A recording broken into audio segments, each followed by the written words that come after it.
Hello जिज्ञासु peoples, Jurassic park और Jurassic world जैसी कमाल की मूवीज तो आपने देखी ही होगी और इसी का नेक्स्ट पार्ट 10 जून 2022 को जुरासिक वर्ल्ड डोमिनियन के नाम से आने वाला है। इन मूवीज का बेसिक डायनासोर के डीएनए पे डिपेंड है कि कैसे एक मॉस्क्यूटो के फॉसिल से साइंटिस्ट ने डायनासोर का डीएनए एक्सट्रैक्ट किया और उस डीएनए की इंफॉर्मेशन को यूज करके एक असली डायनासोर को ही क्रिएट कर लिया। दोस्तों, मूवी में दिखाई कोई भी टेक्नोलॉजी एक शुरुआत होती है उसे असल जिंदगी में बनाने की। तो क्या मूवी में दिखाए तरीके की मदद से हम रियल लाइफ में डायनासोर का क्लोन बना सकते हैं? और इसे बनाने के लिए हमें किन रिसोर्सेज की जरूरत पड़ेगी? क्या डायनासोर्स को आज के युग में जिंदा करके हम उन्हें जुरासिक पार्क जैसे एनवायरनमेंट में रख के उसे टूरिस्ट प्लेस बना सकते हैं? इन सभी सवालों के जवाब आपको इस वीडियो में मिल जाएंगे, जिससे आपके नॉलेज के भंडार में कुछ वैल्यू तो जरूर ऐड होगी, इसलिए वीडियो को एंड तक जरूर से देखना। अब आज के समय में जो भी जुरासिक पार्क मौजूद है वो बस बच्चों की क्यूरियोसिटी को डायनासोर की तरफ बढ़ावा देने के लिए है, जहाँ पे जाना बिल्कुल भी एडवेंचरस नहीं है। लेकिन अब असली डायनासोर को आज के युग में कहाँ से लाएं, क्योंकि कब तक रोबोट्स और पुतलों को देखकर काम चलेगा। मगर सबको पता है कि ये विशाल जानवर आज से 65 मिलियंस ऑफ ईयर्स पहले ही विलुप्त हो गए थे। अब कुछ साइंटिस्ट इसके पीछे का कारण एक विशाल काय एस्ट्रॉइड के धरती से टकराने को मानते हैं और कुछ का मानना है कि डायनासोर के एक्सटिंक्ट होने के पीछे का कारण वोल्केनिक इरप्शन है, जिसमें छोटे जीव बच गए थे, जिसमें से एक प्रजाति का नतीजा ह्यूमंस है, जिनका इंटेलेक्चुअल डेवलपमेंट बाकी जीवों के मुकाबले बहुत तेजी से हुआ है और इसी इंटेलिजेंस की मदद से आज हम नए नए इन्वेंशन भी कर रहे हैं और जेनेटिक इंजीनियरिंग की फील्ड में भी इतनी डेवलपमेंट हो चुकी है कि आज हम डीएनए को समझने में भी सक्सेसफुल रहे हैं। और इस तरफ भी लगातार काम चल रहा है कि साइंटिस्ट किसी भी डीएनए को अपने मन मुताबिक बदल सके। और आपको जान के हैरानी होगी कि इसमें वैज्ञानिक लगातार सफल हो रहे हैं। इनफैक्ट डीएनए के कोड में थोड़े बदलाव करके ऐसे बेबीज भी बनाए जा सकते हैं जो कई डिजीज जैसे एचआईवी से इम्यून होंगे और हम इसी टेक्नोलॉजी का यूज करके डायनासोर्स को भी बना सकते हैं। और दोस्तों, कई साल पहले कुछ आर्कियोलॉजिस्ट को करोड़ों साल पुराने पेड़ मिले थे। इन पेड़ों पे ऐसे चिपचिपे फ्लूइड्स मिले थे जो मिलियंस ऑफ ईयर्स तक एनवायरनमेंट में रहकर गोल्डन जेमस्टोन के शेप में ढल गए थे। और खुशकिस्मती से इनमें से एक जेमस्टोन में एक मॉस्क्यूटो मिला जो डायनासोर के समय का था, जो किसी रीजन की वजह से इस फ्लूइड में फंस गया होगा और करोड़ों साल तक प्रिजर्व रहा। क्यों लग रहा है ना, बिल्कुल मूवी की तरह। अब वैज्ञानिक ये भी कह रहे हैं कि अगर ये मॉस्क्यूटो डायनासोर के समय का है तो हो सकता है कि इसने किसी डायनासोर को डंक मारा हो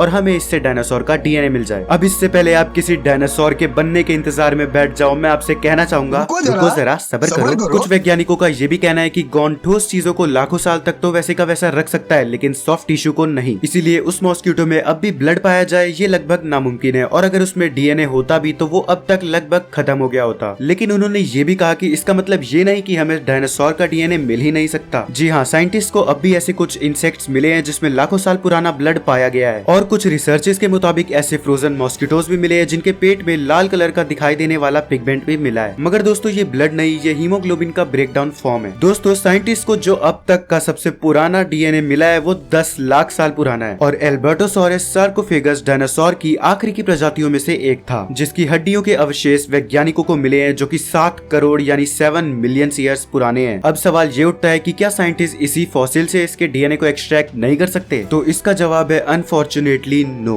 क्योंकि डीएनए वल्नरेबल होता है। ये सन की यूवी रेज और वाटर के कांटेक्ट में आने से खत्म भी हो जाता है। अब लेकिन जब तक डीएनए नहीं मिलेगा तो डायनासोर कैसे बनेगा? तो दोस्तों, आप चिंता मत करो, क्योंकि साइंस जिस तरह से एडवांस होता जा रहा है तो वो दिन भी दूर नहीं जब साइंटिस्ट डायनासोर का डीएनए ढूंढ ही लेंगे और तब तक हम इतने कैपेबल भी हो चुके होंगे कि हम उस डीएनए का यूज करके डायनासोर और उस जैसी कई एक्सटिंक्ट स्पीशीज को एक नया मौका दे सके और फ्यूचर जनरेशन के साथ साथ हमारे लिए भी इन नई प्रजातियों जो कि टेक्निकली पुरानी है इनको देखना कॉमन हो जाएगा। क्या आप ऐसे ही किसी पार्क में जाना चाहोगे जहाँ अलग अलग तरह के विशाल डायनासोर रह रहे हो? हमें बताना जरूर। वीडियो इन्फॉर्मेटिव लगी तो लाइक करके चैनल को सब्सक्राइब करके रख लो ताकि ऐसे ही मजेदार वीडियोस आपको तुरंत ही मिल जाएं। मिलते हैं नेक्स्ट वीडियो में किसी अमेजिंग टॉपिक के साथ, तब तक के लिए बाय बाय।